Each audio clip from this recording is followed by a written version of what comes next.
പലപ്പോഴും എന്നെ കാണാൻ എത്തുന്ന പേഷ്യൻസിൽ അധികം ആളുകളും ഞരമ്പുകൾ റിലേറ്റ് ചെയ്തിട്ടോ അല്ലെങ്കിൽ വെരിക്കോസ് വെയിൻ സംബന്ധമായിട്ടുള്ള പ്രശ്നങ്ങളോ ഒക്കെ ആയിട്ട് വരാറുണ്ട്. ഈ വരുന്നവരിൽ ഭൂരിഭാഗം ആളുകളും ഭയപ്പെട്ടിട്ടാണ് സത്യത്തിൽ ഈ ഹോസ്പിറ്റലിലേക്ക് എത്തുന്നത്. ഇതിന്റെ കാരണം എന്ന് പറഞ്ഞു കഴിഞ്ഞാൽ പല സ്ഥലത്ത് നിന്ന് ഇവരോട് പറയും നമ്മുടെ കാലിങ്ങനെ വീർത്ത് പൊട്ടി അൾസറായി, അല്ലെങ്കിൽ നിങ്ങൾ ഭയങ്കര കോംപ്ലിക്കേഷനിലേക്ക് പോവുകയാണ്, കുറേ നാൾ കഴിഞ്ഞാൽ കാല് മുറിച്ച് മാറ്റേണ്ടി വരും എന്നൊക്കെയുള്ള രീതിയിൽ ഭയപ്പെടുത്തിയ ഒന്നുകിൽ ചില ഹോസ്പിറ്റലുകളിൽ നിന്നോ അല്ലെങ്കിൽ പലപ്പോഴും നമ്മുടെ ചുറ്റുപാടും ഇത്തരത്തിലുള്ള പ്രശ്നങ്ങൾ ഉള്ള ആളുകൾ പറഞ്ഞു കൊടുക്കുകയോ ഒക്കെ ചെയ്യുന്ന രീതിയിലാണ് നമ്മൾ അറിയപ്പെടുന്നത്. അപ്പോൾ ഇന്ന് ഞാൻ ഈ പറയുന്ന കാര്യങ്ങളെന്ന് പറഞ്ഞാൽ വളരെ സാധാരണക്കാരായിട്ടുള്ള ഈ ഒരു പ്രശ്നം കൊണ്ട് ബുദ്ധിമുട്ടുന്ന ആളുകൾക്ക് കാര്യങ്ങൾ മനസ്സിലാകുന്നതിന് വേണ്ടിയിട്ടാണ് ഇന്നത്തെ വീഡിയോ ചെയ്യുന്നത്. അതായത് നിങ്ങൾക്ക് ഇതിനെപ്പറ്റി വളരെ ഡീറ്റെയിൽ ആയിട്ട് അറിയാമെന്നുണ്ടെങ്കിൽ നിങ്ങൾ ഈ വീഡിയോ കാണണം എന്നില്ല. ഇന്നത്തെ എപ്പിസോഡിൽ സാധാരണക്കാർക്ക് എന്താണ് നമ്മുടെ കാലിൽ ഈ വെരിക്കോസ് വെയിൻ ഉണ്ടാകുന്നത്, ഇതിൻ്റെ തുടക്കത്തിലുള്ള ലക്ഷണങ്ങൾ എന്താണ് ബേസിക് ആയിട്ട് നമ്മൾ ചെയ്യേണ്ട ചികിത്സകൾ, ഇത്തരത്തിൽ നമ്മൾ അമിതമായിട്ട് ഇതിനെ പേടിക്കേണ്ട ആവശ്യമുണ്ടോ, തുടക്കത്തിൽ തന്നെ ഭയങ്കരമായിട്ട് പേടിക്കണോ തുടങ്ങിയ എല്ലാ കാര്യങ്ങളും ഇന്ന് ഞാൻ ഡീറ്റെയിൽ ആയിട്ട് പറയുന്നുണ്ട്. ആദ്യം തന്നെ നമ്മുടെ ശരീരത്തിൽ നമുക്ക് രണ്ട് രീതിയിൽ വെരിക്കോസ് കാണാൻ പറ്റും.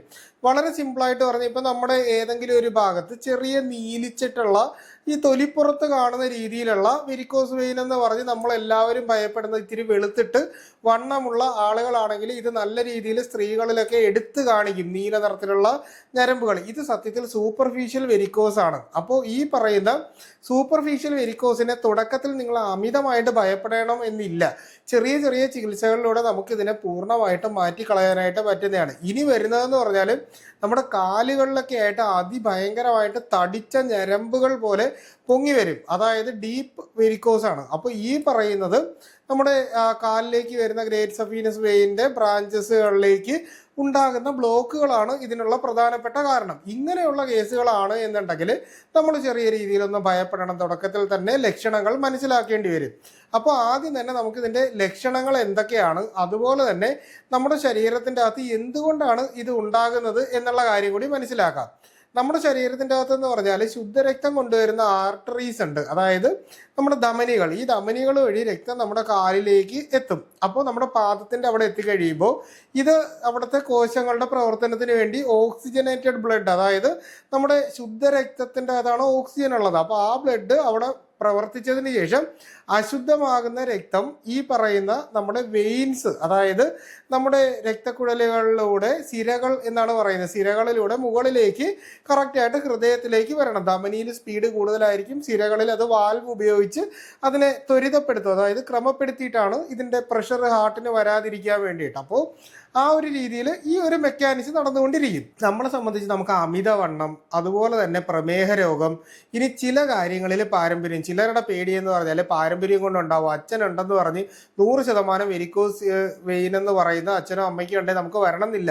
ലൈഫ് സ്റ്റൈലാണ് ഇതിൻ്റെ 90% കാരണം. എന്നാൽ പാരമ്പര്യമായിട്ട് 10% ഉണ്ടാകാനുള്ള സാധ്യത ഉണ്ട് എന്ന് മാത്രമേ ഉള്ളൂ. എന്നാൽ ഇത് മനസ്സിലാക്കി മുൻകരുതലുകൾ എടുത്തു കഴിഞ്ഞാൽ നമുക്ക് വേറെ പ്രശ്നങ്ങളൊന്നും വരത്തുമില്ല. അപ്പോൾ ഈ പറയുന്ന ഈ ഒരു പാത്ത് വെയിൽ നമുക്കുണ്ടാവുന്ന പ്രശ്നം എന്ന് പറഞ്ഞു കഴിഞ്ഞാൽ, നമുക്കിപ്പോൾ അമിതവണ്ണം, ഞാൻ ഈ പറഞ്ഞ പോലെ പുകവലി, മദ്യപാനം, അമിതമായ കൊഴുപ്പടങ്ങിയിട്ടുള്ള ആഹാരങ്ങൾ കഴിക്കുന്നത്, കാർബണേറ്റഡ് ഡ്രിങ്ക്സിൻ്റെ അമിതമായിട്ടുള്ള ഉപയോഗം, ഒരുപാട് നേരം നിന്ന് ജോലി ചെയ്യുന്ന പോലീസ് ഓഫീസർമാർ, പട്ടാളത്തിൽ ജോലി ചെയ്യുന്ന ആൾക്കാർ, അതുപോലെ തന്നെ ഹോസ്പിറ്റലിലെ നഴ്സുമാർ, അതുപോലെ കണ്ടക്ടർ, ഡ്രൈവർമാർ, നമ്മൾ നിന്ന് ആശാരിപ്പണി ചെയ്യുന്ന ആളുകൾ. അപ്പോൾ ഇങ്ങനെയുള്ള സാധാരണക്കാരിൽ നമ്മൾ നിന്ന് ജോലി ചെയ്യുന്ന ഒട്ടുമിക്ക ആളുകൾക്ക് ഈ ഒരു പ്രശ്നം വരാനുള്ള സാധ്യതയുണ്ട്. അപ്പോൾ ഇങ്ങനെ നിൽക്കുമ്പോൾ നമ്മുടെ ശരീരത്തിൽ ഉണ്ടാകുന്ന പ്രശ്നം എന്ന് പറഞ്ഞാൽ നമ്മുടെ ഈ പറഞ്ഞ സിരകളിലുള്ള ഈ വാൽവുകൾ അബ്നോർമലായിട്ട് ക്ലോസ് ആവും. അതായത് ഇതിൻ്റെ ഇലാസ്റ്റിസിറ്റി നഷ്ടപ്പെടുകയും അവിടെ ചെറിയ ചെറിയ ബ്ലോക്കുകൾ പോലെ ഉണ്ടാവുകയും ചെയ്യും. അപ്പോൾ അങ്ങനെ ബ്ലോക്ക് ഉണ്ടാവുന്ന സമയത്താണ്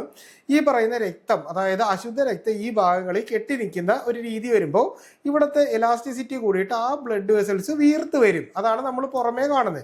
ഇങ്ങനെ വീർത്ത് വന്നു കഴിയുമ്പോൾ നമ്മൾ അതിനുള്ള ചികിത്സകളൊന്നും ചെയ്യാതെ ഏതെങ്കിലും എണ്ണകളൊക്കെ വാങ്ങിയിട്ട് മുന്നോട്ട് പോയിക്കൊണ്ടിരിക്കും. അപ്പോൾ ഈ ഒരു സമയത്തെന്ന് പറഞ്ഞു കഴിഞ്ഞാൽ ഇതിൽ നിന്ന് എക്സ്ട്രാ സെല്ലുലാർ ഫ്ലൂയിഡ്, അതായത് അമിതമായിട്ട് ഈ പറയുന്ന ഫ്ലൂയിഡ് വന്നതിന് ശേഷം നമ്മുടെ കാലുകളിലേക്ക് ഇത് അക്യുമുലേറ്റ് ചെയ്യും. അപ്പോൾ ആ ഒരു സമയത്താണ് നമുക്ക് ഈ കാലിൻ്റെ വണ്ണയിലൊക്കെ ആയിട്ടൊക്കെ നല്ല രീതിയിൽ നീര് വരും. അപ്പോൾ നമ്മൾ വിചാരിക്കും വെരിക്കോസിൻ്റെ പ്രശ്നമാണ് എന്നൊക്കെ പറഞ്ഞ് നമ്മൾ വീണ്ടും ഇതുപോലുള്ള ചെറു ചികിത്സകളൊക്കെ ചെയ്തിരിക്കും. അങ്ങനെ ഇരിക്കുന്ന സമയത്ത് പതുക്കെ പതുക്കെ നമുക്ക് ഈ അശുദ്ധ രക്തത്തിന്റെ അളവ് ഇങ്ങനെ കൂടിക്കൂടി വരും. ശുദ്ധരക്തം ആ ഭാഗത്തേക്ക് കിട്ടുന്നുമില്ല. അപ്പൊ നമ്മുടെ കാലിൽ ചെറിയ ചെറിയ കറുത്ത കുത്തുകൾ പോലെ നമുക്ക് അവിടെ ഇവിടെ ആയിട്ട് നമുക്ക് കാണാൻ പറ്റും. പിന്നീട് ഈ കുത്ത് നമ്മുടെ കാലുകളിലും ആ ഭാഗത്തൊക്കെ വ്യാപിച്ചിട്ട് ശക്തമായിട്ടുള്ള ചൊറിച്ചിൽ അനുഭവപ്പെട്ട് തുടങ്ങും. ഇങ്ങനെ ചൊറിച്ചിൽ അനുഭവപ്പെട്ട് തുടങ്ങുമ്പോഴാണ് നമ്മളിങ്ങനെ എന്തെങ്കിലും ഇട്ട് മാന്തിക്കൊണ്ടിരിക്കും. കുറച്ച് കഴിയുമ്പോൾ ആ ഭാഗത്തെ സ്കിന്ന് പതുക്കെ പതുക്കെ ഇളകും.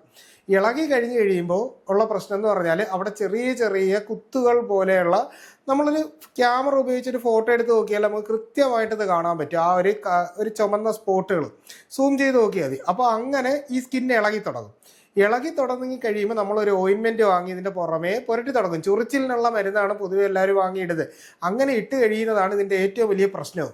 അങ്ങനെ ചൊറിച്ചിലിനുള്ള മരുന്നിട്ട് അവിടെ പതുക്കെ പതുക്കെ പിന്നീട് ഒട്ടും ബ്ലഡ് സപ്ലൈ ഇല്ലാതായതിനു ശേഷം ഇത് ചിലപ്പോൾ ഈ വെയിൻസ് പൊട്ടിയതിന് ശേഷം അവിടെ അൾസറാവും. പിന്നെ ഈ വെയിൻസിൽ നിന്ന് എപ്പോഴും ബ്ലഡ് പോകുന്നു, ശുദ്ധരക്തം എത്തുന്നുമില്ല. അപ്പോൾ ഈ അൾസർ നമ്മുടെ കാലിൽ ഇങ്ങനെ നിൽക്കും. സത്യത്തിൽ ബേസിക്കലി ഇതാണ് നമുക്ക് ഈ വെരിക്കോസ് വെയിൻ ആദ്യം തൊട്ട് തുടങ്ങി ഇന്ന് താഴെ വരെ വന്ന് കോംപ്ലിക്കേറ്റഡ് അൾസറായിട്ട് മാറുന്ന ലെവൽ എന്ന് പറയുന്നത്. അപ്പോൾ ഈ സമയത്ത് ഞാൻ ഈ പറഞ്ഞ ചൊറിച്ചിലും നീരും വേദനയും കാലിലേക്കുള്ള കഴപ്പും ചുട്ടുനീറ്റലും ഇങ്ങനെയുള്ള പ്രശ്നങ്ങളാണ് പൊതുവേ നമ്മുടെ ശരീരത്തിൻ്റെ അകത്ത് കാണപ്പെടുന്നത്. ചിലർക്ക് ഇങ്ങനെ ബ്ലീഡ് ചെയ്യും, അതായത് പൊറുക്കാത്ത മുറിവുകൾ ശരീരത്തിൽ ഉണ്ടായിക്കൊണ്ട് ഹീൽ ചെയ്യത്തില്ല. അപ്പോൾ ആ ഒരു ലെവലിൽ നിൽക്കും.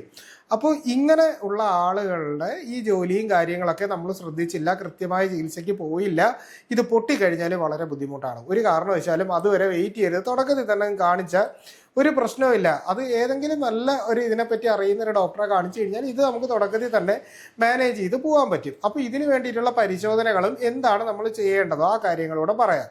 നമുക്ക് സാധാരണ എന്ന് പറഞ്ഞാൽ ഒരു ഡോക്ടറെ കണ്ട് എക്സാമിനേഷൻ ചെയ്ത് ഡോക്ടർ തൊട്ട് നോക്കുമ്പോൾ തന്നെ സാധാരണ അത്യാവശ്യം അറിയാവുന്ന ഒരു ഡോക്ടറാണെങ്കിൽ പുള്ളിക്ക് ഇത് അപ്പം തന്നെ മനസ്സിലാവും ഇതാണ് കാര്യം.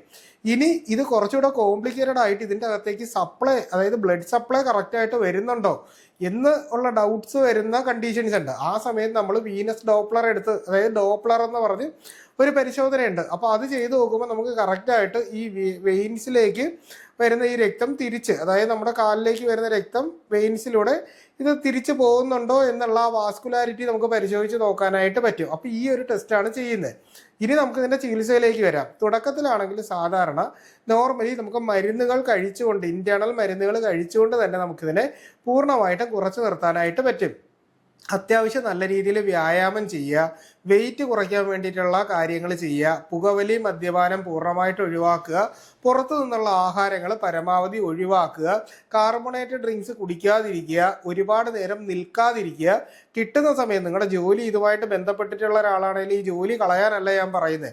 അതിന് പകരം നിങ്ങൾക്ക് എപ്പോൾ സമയം കിട്ടുമോ ആ സമയത്ത് കാല് മുന്നോട്ട് നീക്കി, അതായത് തൂക്കിയിടാതെ മുന്നോട്ട് നീക്കി വെച്ച് ഇരിക്കുന്ന ഒരു പ്രവണത നിങ്ങൾ കൊണ്ടുവരിക. രാത്രി കിടക്കുമ്പോൾ ചെറിയൊരു ഹൈറ്റിലേക്ക് നമ്മുടെ കാല് ഉയർത്തി വെച്ചുകൊണ്ട് കിടന്നുറങ്ങാനായിട്ട് ശ്രമിക്കുക. അപ്പോൾ ഇതാണ് തുടക്കത്തിൽ വേണ്ടത്. അതുപോലെ തന്നെ നമുക്ക് ചെയ്യാൻ പറ്റുന്നത് പിണ്ടതൈലം പോലുള്ള എണ്ണകൾ വാങ്ങി ചെറുതായിട്ട് ചൂടാക്കിയതിന് ശേഷം നമ്മുടെ കാൽപാദത്തിൽ നിന്ന് മുകളിലേക്ക് മസാജ് ചെയ്യുന്ന രീതി നമ്മൾ ചെയ്തു കഴിഞ്ഞാൽ വളരെ നല്ലതാണ്. ഒബേസിറ്റി ഉണ്ട്, അതുപോലെ തന്നെ നീരും ഉണ്ടെങ്കിൽ ഉദ്വർത്തനം, അതായത് പൊടി ഉപയോഗിച്ചിട്ടുള്ള മസാജ് നമ്മുടെ ശരീരത്തിൻ്റെ ഓപ്പോസിറ്റ് ഡയറക്ഷനിൽ, അതായത് നമ്മുടെ കാലിൽ നിന്ന് മുകളിലേക്ക് ചെയ്യുന്ന രീതിയിലുള്ള പൊടി വെച്ചിട്ടുള്ള ഉദ്വർത്തനം പോലുള്ള ട്രീറ്റ്മെൻറ്റ് ചെയ്യുന്നത് ഈ സമയത്ത് നമ്മുടെ വണ്ണം കുറയുന്നതിനും ഈ പറയുന്ന ബ്ലഡ് സപ്ലൈ കൂടുന്നതിനും വളരെ നല്ല രീതിയിൽ സഹായിക്കും. അടുത്തതായിട്ട് നമുക്ക് ചെയ്യാൻ പറ്റുന്നതെന്ന് പറഞ്ഞാൽ സിരാവേദം എന്ന് പറയുന്ന ട്രീറ്റ്മെൻ്റ് ആണ്. അതായത് ഈ നീഡിൽ ഉപയോഗിച്ചിട്ട് നമുക്ക് ഈ കെട്ടി നിൽക്കുന്ന ഭാഗത്തെ ബ്ലഡ് പൂർണ്ണമായിട്ടും വലിച്ചെടുത്ത് കളയാനായിട്ട് പറ്റുന്ന രീതിയിലുള്ള ട്രീറ്റ്മെൻറ്റ്. അപ്പോൾ അത് നമുക്ക് ചെയ്യാം.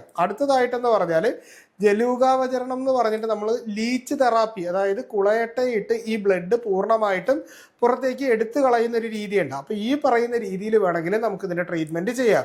ഓരോരുത്തരുടെയും സ്റ്റേജിനനുസരിച്ച് വെരിക്കോസിൻ്റെ ട്രീറ്റ്മെൻറ്റ് പൂർണ്ണമായിട്ട് മാറും.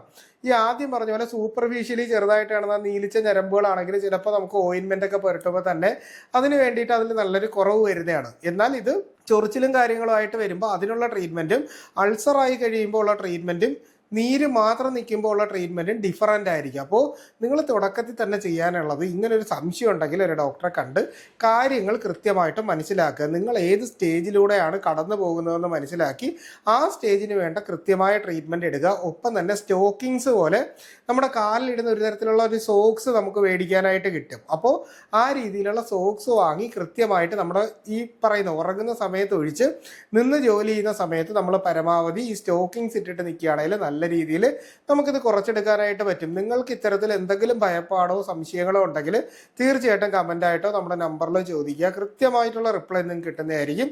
അപ്പോൾ ഇത്തരത്തിലുള്ള പുതിയ പുതിയ അറിവുകളായിട്ട് നമുക്ക് വീണ്ടും മറ്റൊരു അവസരത്തിൽ കണ്ടുമുട്ടാം. അതുവരെ എല്ലാവർക്കും ഗുഡ് ബൈ.